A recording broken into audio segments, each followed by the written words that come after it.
أعوذ بالله من الشيطان الرجيم. بسم الله الرحمن الرحيم.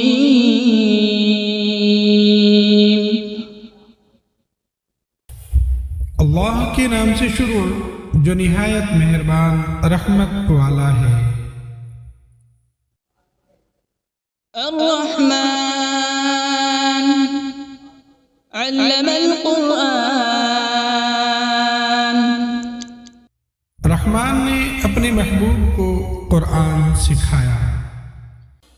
تفسیر میں ہے کہ حضور صلی اللہ تعالی علیہ وآلہ وسلم کے پاس قرآن پاک بظاہر حضرت جبرائیل علیہ السلام کے ذریعے آیا، لیکن در حقیقت اللہ تعالی نے اپنے محبوب صلی اللہ تعالی علیہ وآلہ وسلم کو سارا قرآن سکھایا ہے۔ خلق الإنسان علمه البيان.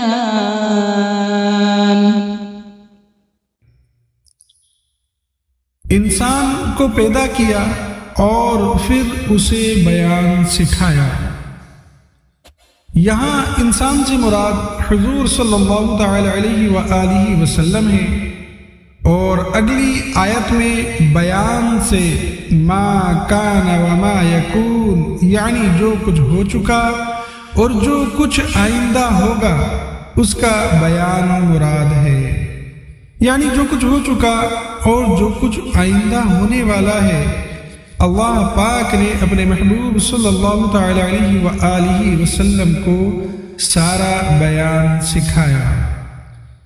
آگے فرماتے ہیں یا پھر انسان سے مراد حضرت آدم علیہ نبینا علیہ السلام ہے، اور بیان سے مراد تمام چیزوں کے نام اور تمام زبانوں یعنی لینگویجز کا بیان ہے۔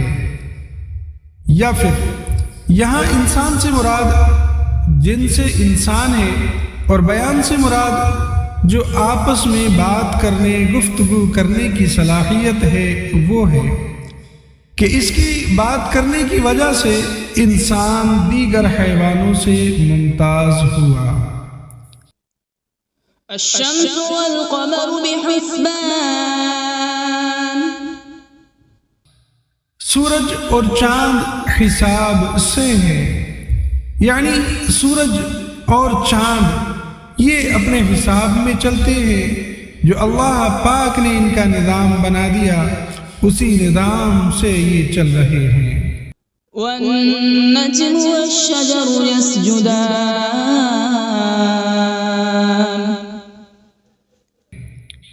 اور بغیر تنے والی نباتات اور درخت سجدہ کرتے ہیں۔ تفسیر میں ہے کہ نباتات اور درخت کے سجدہ کرنے سے مراد ان کے سایوں کا سجدہ کرنا ہے، یا اس سے مراد یہ ہے کہ وہ اللہ تعالی کے حکم کے فرما بردار ہیں۔ والسماء رفعها ووضع الميزان. ألا تطغوا في الميزان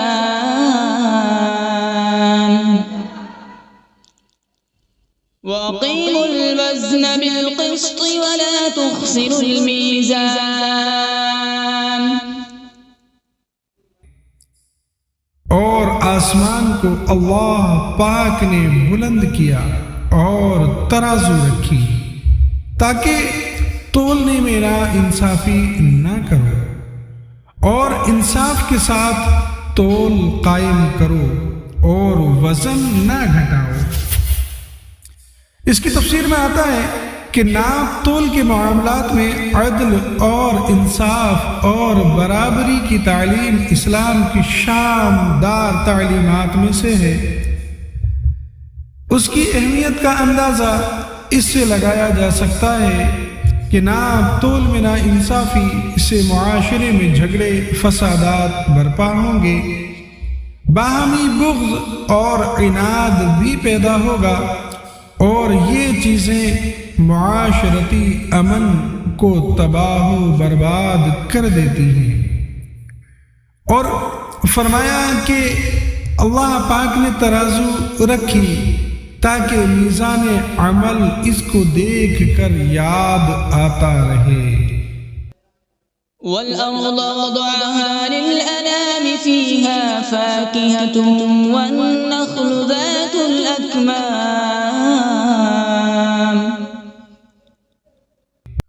اور اس نے مخلوق کے لیے زمین رکھی، اس میں پھل، میوے اور غلاف والی کھجوریں ہیں۔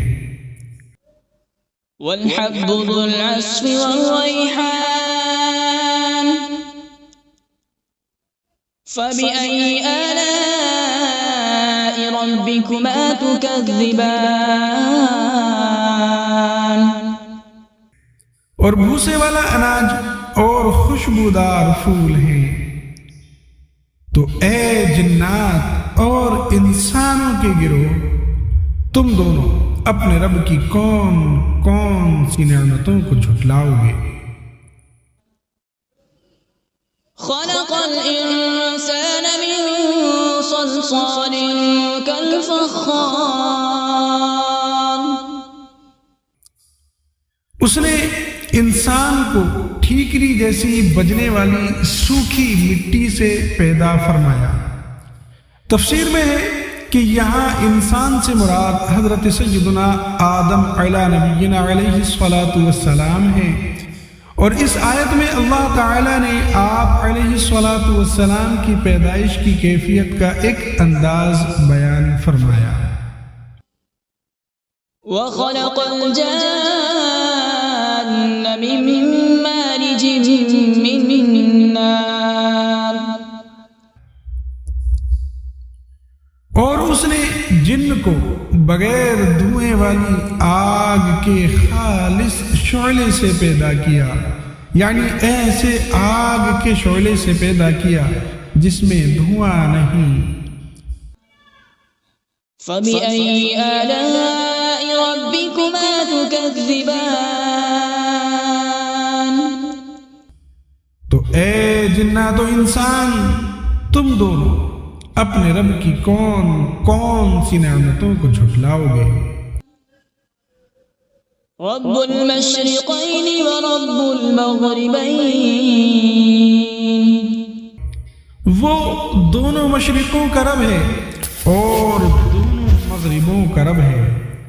تفسیر میں آتا ہے کہ دونوں مشرق اور دونوں مغرب، یعنی دونوں پورب اور دونوں پچھم، اس سے مراد یہ ہے کہ گرمیوں میں الگ سمت سے سورج نکلتا اور الگ سمت میں سورج چھپتا ہے، اسی طرح سردیوں میں کچھ سمت الگ ہو جاتی ہے چھپنے کی اور اس کے نکلنے کی۔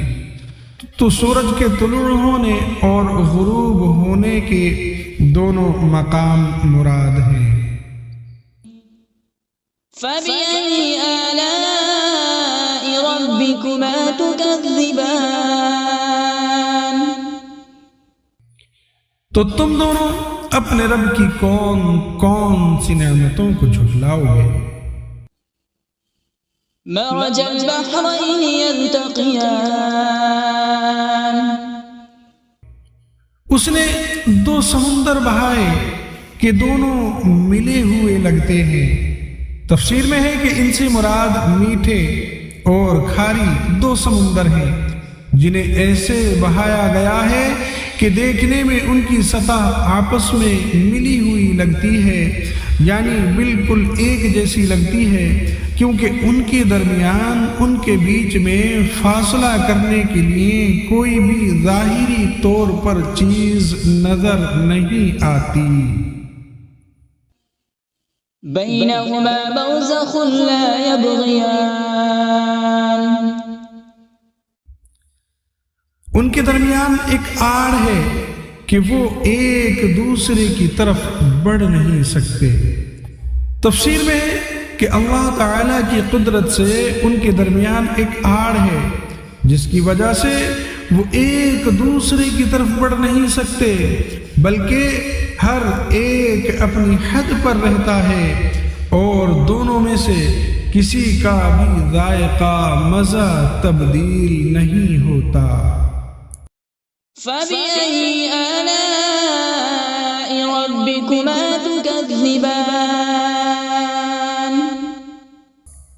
تو تم دونوں اپنے رب کی کون کون سی نعمتوں کو جھٹلاؤ گے؟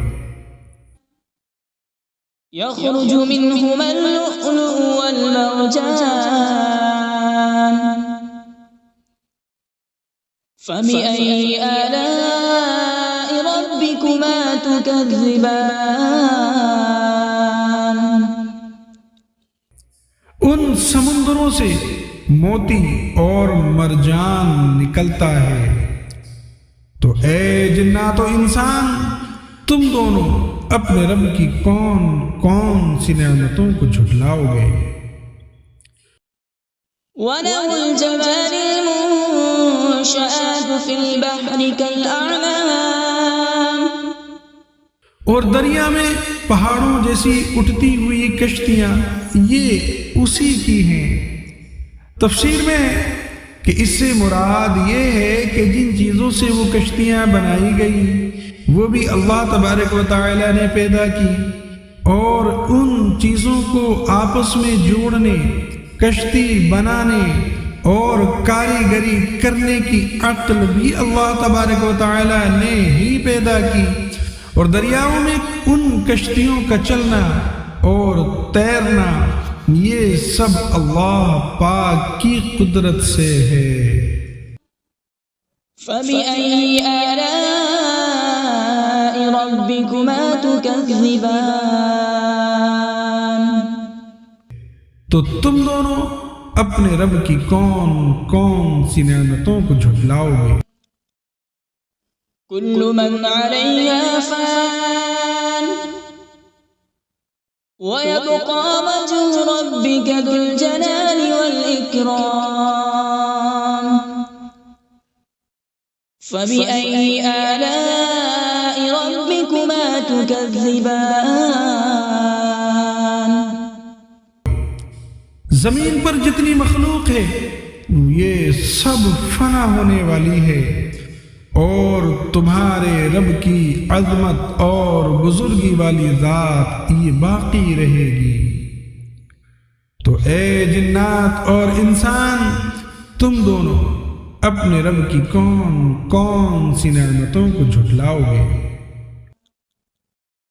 يسأله من في السماوات والأرض كل يوم هو في شأن فبأي آلاء ربكما تكذبان آسمانوں اور زمین میں جتنے ہیں سب اسی کے سوالی ہیں، اور وہ ہر دن کسی کام میں ہے۔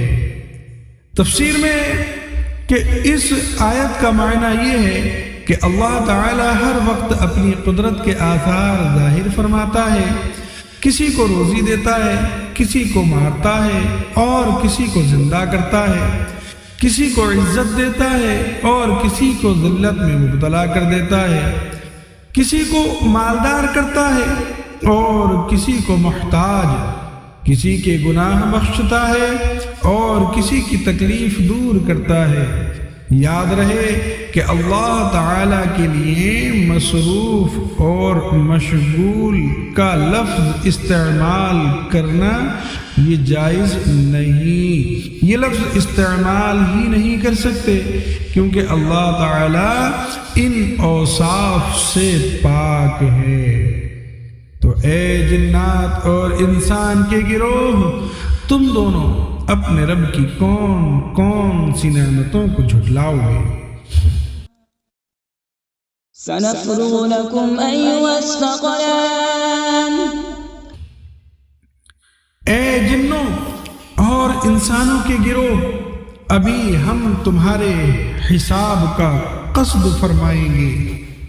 تفسیر میں ہے کہ آیت میں سنفرغ سے اس کا حقیقی معنی فراغت مراد نہیں بلکہ اس کا مجازی معنی قصد کرنا مراد ہے۔ اللہ تعالیٰ کے لیے فارغ کا لفظ استعمال نہیں کر سکتے کیونکہ اللہ تعالیٰ فراغت کے مفہوم سے پاک ہے، نیز اس آیت میں تمام انسانوں کے لیے نصیحت ہے کہ وہ دنیا میں وہ جیسے چاہیں زندگی گزارے، لیکن مرنے کے بعد انہیں ہر حال میں اللہ تبارک و تعالیٰ کی بارگاہ میں پیش ہونا ہے، اور اللہ تبارک و تعالیٰ کی بارگاہ میں اپنے اعمال کا حساب دینا ہوگا، اور پھر جس طرح کے اعمال کیے ہوں گے اسی طرح کی جزا ملے گی۔ فبأي آلاء ربكما تكذبان؟ تو تم دونوں اپنے رب کی کون کون سی نعمتوں کو جھٹلاؤ گے؟ یا معشر الجن والانس ان استطعتم ان تنفذوا من اقطار السماوات والارض فانفذوا لا تنفذون الا بسلطان۔ اے جنوں اور انسانوں کی گروہ، اگر تم سے ہو سکے کہ آسمانوں اور زمین کے کناروں سے نکل جاؤ تو نکل جاؤ، لیکن تم جہاں نکل کر جاؤ گے وہاں اسی کی سلطنت ہے۔ فبأي آلاء ربكما تكذبان؟ تو اے جنات اور انسان کے گروہ، تم دونوں اپنے رب کی کون کون سی نعمتوں کو جھٹلاؤ گے؟ يرسل عليكما شواظ من نار ونحاس فلا تنتصران۔ فبأي آلاء ربكما تكذبان؟ تم پر آگ کا بغیر دھوئے والا خالص شعلہ اور بغیر شعلے والا خالص دھواں بھیجا جائے گا، تو تم ایک دوسرے کی مدد نہ کر سکو گے۔ تو اے جنات اور انسان کے گروہ، تم دونوں اپنے رب کی کون کون سی نعمتوں کو جھٹلاؤ گے؟ فإذا انشقت السماء فكانت وردة كالدهان۔ فبأي آلاء ربكما تكذبان؟ پھر جب آسمان پھٹ جائے گا تو گلاب کے پھول جیسا سرخ ہو جائے گا جیسے سرخ چمڑا۔ تو اے جنات و انسان، تم دونوں اپنے رب کی کون کون سی نعمتوں کو جھٹلاؤ گے؟ فَيَوْمَئِذٍ لَا يُسْأَلُ عَنْ ذَنبِهِ إِنسٌ وَلَا جَانٌّ۔ تو اس دن کسی آدمی اور جن سے اس کے گناہ کے متعلق نہیں پوچھا جائے گا۔ اس کی تفسیر میں ہے کہ قیامت میں جنوں اور انسانوں سے سوال ہوں گے۔ اس آیت میں جو سوال کی نفی ہے اس کی علماء نے متعدد تعویلات بیان کی ہیں، جن سے ایک یہ ہے کہ جب لوگ قبروں سے اٹھائے جائیں گے اور آسمان پھٹے گا تو اس دن فرشتے مجرموں سے دریافت نہیں کریں گے، مجرموں سے ان کے اعمال کے بارے میں نہیں پوچھیں گے، بلکہ ان کی صورتیں دیکھ کر ہی پہچان لیں گے۔ ان سے سوال دوسرے وقت میں ہوگا جب کہ لوگ حساب کے مقام پر جمع ہو جائیں گے۔ فَبِأَيِّ آلَاءِ رَبِّكُمَا تُكَذِّبَانِ؟ تو اے جنات و انسان، تم دونوں اپنے رب کی کون کون سی نعمتوں کو جھٹلاؤ گے؟ يعرف المجرمون بسيماهم فيؤخذ بالنواصي والأقدام۔ فبأي آلاء ربكما تكذبان؟ مجرم اپنے چہروں سے پہچانے جائیں گے تو انہیں پیشانی اور پاؤں سے پکڑا جائے گا، تو تم دونوں اپنے رب کی کون کون سی نعمتوں کو جھٹلاؤ گے؟ هذه جهنم التي يكذب بها المجرمون يطوفون بينها وبين حميم آن فبأي آلاء ربكما تكذبان۔ یہ وہ جہنم ہے جسے مجرم جھٹلاتے تھے۔ جہنمی جہنم اور انتہائی کھولتے ہوئے پانی میں چکر لگائیں گے، تو تم دونوں اپنے رب کی کون کون سی نعمتوں کو جھٹلاؤ گے؟ وَلِمَنْ خَافَ مَقَامَ رَبِّهِ جَنَّتَانِ، اور جو اپنے رب کے حضور کھڑے ہونے سے ڈرے اس کے لیے 2 جنتیں ہیں۔ تفسیر میں آتا ہے کہ اس آیت کا معنی یہ ہے کہ جسے دنیا میں قیامت کے دن اپنے اللہ پاک کے حضور حساب کی جگہ میں حساب کے لیے کھڑے ہونے کا ڈر ہو اور گناہ چھوڑ دے اور فرائض کی بجا آوری کرے، تو اس کے لیے آخرت میں اللہ پاک 2 جنتیں عطا فرمائے گا۔ فَبِأَيِّ آلَاءِ رَبِّكُمَا تُكَذِّبَانِ۔ تو اے جنات اور انسان کے گروہ، تم دونوں اپنے رب کی کون کون سی نعمتوں کو جھٹلاؤ گے؟ ذَوَاتَا أَفْنَانٍ فَبِأَيِّ آلَاءِ رَبِّكُمَا تُكَذِّبَانِ۔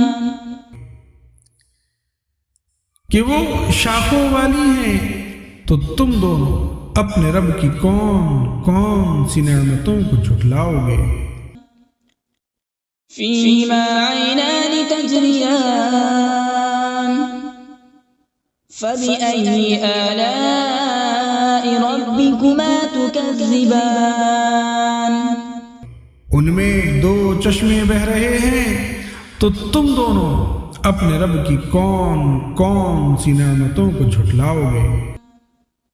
فِيهِمَا مِن كُلِّ فَاكِهَةٍ زَوْجَانِ۔ ان دونوں جنتوں میں ہر پھل کی 2 قسمیں ہیں۔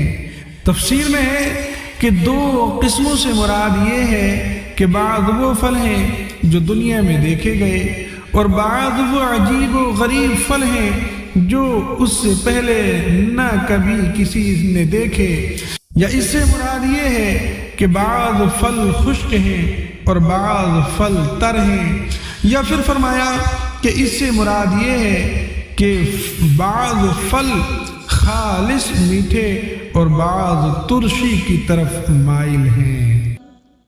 فَبِأَيِّ آلَاءِ رَبِّكُمَا تُكَذِّبَانِ۔ تو تم دونوں اپنے رب کی کون کون سی نعمتوں کو جھٹلاؤ گے؟ متكئين على فرش بطائنها من استبرق وجنى الجنتين دان فبأي آلاء ربكما تكذبان۔ جنتی ایسے بچھونوں پر تکیہ لگائے ہوئے ہوں گے جن کے اندرونی حصے موٹے ریشم کے ہیں، اور دونوں جنتوں کے پھل جھکے ہوئے ہوں گے۔ تفسیر میں ہے کہ یعنی ان دونوں جنتوں کا پھل اتنا قریب ہوگا کہ کھڑا، بیٹھا اور لیٹا ہر شخص اسے چن لے گا، جبکہ دنیا کے پھلوں میں یہ خاصیت نہیں ہوتی۔ تو تم دونوں اپنے رب کی کون کون سی نعمتوں کو جھٹلاؤ گے؟ فِيهِنَّ قَاصِرَاتُ الطَّرْفِ لَمْ يَطْمِثْهُنَّ إِنسٌ قبلهم ولا جان. ان جنتوں میں وہ عورتیں ہیں کہ شوہر کے سوا کسی کو آنکھ اٹھا کر نہیں دیکھتی، جنہیں ان کے شوہروں سے پہلے نہ کسی آدمی نے چھوا اور نہ کسی جن نے۔ اس کی تفسیر میں ہے کہ تقوی اور شرم و حیا عورت کا بہت بڑا کمال اور جنتی عورتوں کا عظیم وصف ہے۔ آگے فرمایا ان بیویوں سے مراد حور عین ہیں، کیونکہ وہ جنت میں پیدا کی گئی ہیں، اس لیے انہیں کسی نے نہیں چھوا ہوگا اور ان کے شوہر ہی انہیں چھوئیں گے۔ یہ بھی قول ہے کہ ان سے مراد دنیا کی عورتیں ہیں، انہیں دوبارہ کنواریاں پیدا کیا جائے گا اور پیدائش کے بعد انہیں کسی نے نہ چھوا ہوگا۔ فَبِأَيِّ آلَاءِ رَبِّكُمَا تُكَذِّبَانِ۔ تو اے جنات و انسان، تم دونوں اپنے رب کی کون کون سی نعمتوں کو جھٹلاؤ گے؟ كأنهن الياقوت والمرجان فبأي آلاء ربكما تكذبان۔ گویا وہ لعل اور مرجان موتی ہیں۔ تو اے جنات و انسانوں کے گروہ، تم دونوں اپنے رب کی کون کون سی نعمتوں کو جھٹلاؤ گے؟ هل جزاء الإحسان إلا الإحسان فبأي آلاء ربكما تكذبان۔ نیکی کا بدلہ نیکی ہے، تو اے جنات و انسان تم دونوں اپنے رب کی کون کون سی نعمتوں کو جھٹلاؤ گے؟ ومن دونهما جنتان، اور ان کے علاوہ دو جنتیں اور ہیں۔ تفسیر میں ہے یعنی جن دو جنتوں کا ذکر اوپر گزرا ان کے علاوہ دو جنتیں اور بھی ہیں، مگر یہ دونوں ان پہلی جنتوں سے مرتبے اور مقام اور فضیلت میں کم ہیں۔ فبأي آلاء ربكما تكذبان۔ تو اے جنات و انسان تم دونوں اپنے رب کی کون کون سی نعمتوں کو جھٹلاؤ گے؟ مدہامتان، وہ دونوں جنتیں نہایت سبز درختوں کی وجہ سے سیاہی کی جھلک دے رہی ہیں۔ یہ تفسیر میں ہے کہ سبز رنگ انتہائی خوشنما رنگ اور آنکھوں کے لیے بہت مفید ہے۔ حدیث پاک میں ہے کہ سبز رنگ کی طرف دیکھنے سے بصارت میں اضافہ ہوتا ہے۔ فبأي آلاء ربكما تكذبان۔ تو تم دونوں اپنے رب کی کون کون سی نعمتوں کو جھٹلاؤ گے؟ فيهما عينان نضاختان فبأي آلاء ربكما تكذبان۔ ان میں دو چھلکتے ہوئے چشمے ہیں، تو تم دونوں اپنے رب کی کون کون سی نعمتوں کو جھٹلاؤ گے؟ فيهما فاكهة ونخل ورمان فبأي آلاء ربكما تكذبان۔ ان جنتوں میں میوے اور کھجوریں اور انار ہیں، تو اے جنات و انسان کے گروہ تم دونوں اپنے رب کی کون کون سی نعمتوں کو جھٹلاؤ گے؟ فيهن خيرات حسان، ان میں اچھے اخلاق والی حسین شکل والی عورتیں ہیں۔ تفسیر میں ہے کہ جنت میں اچھی عادت اور اخلاق والی اور حسین و جمیل عورتیں ہیں۔ یہاں اخلاقی اچھائی کو اللہ تعالیٰ نے پہلے ذکر کیا۔ اس سے معلوم ہوا کہ اچھی عادت اچھی صورت سے افضل ہے، لہذا نکاح کے لیے کسی عورت کا رشتہ دیکھتے وقت اس کے حسن و جمال کے مقابلے میں اس کی اچھی سیرت، اس کے اچھے کردار، اس کی دینداری اور اس کی اچھی عادات کو ترجیح دینا چاہیے۔ فَبِأَيِّ آلَاءِ رَبِّكُمَا تُكَذِّبَانِ، تو تم دونوں اپنے رب کی کون کون سی نعمتوں کو جھٹلاؤ گے؟ حور مقصورات فی الخیام، فَبِأَيِّ آلَاءِ رَبِّكُمَا تُكَذِّبَانِ،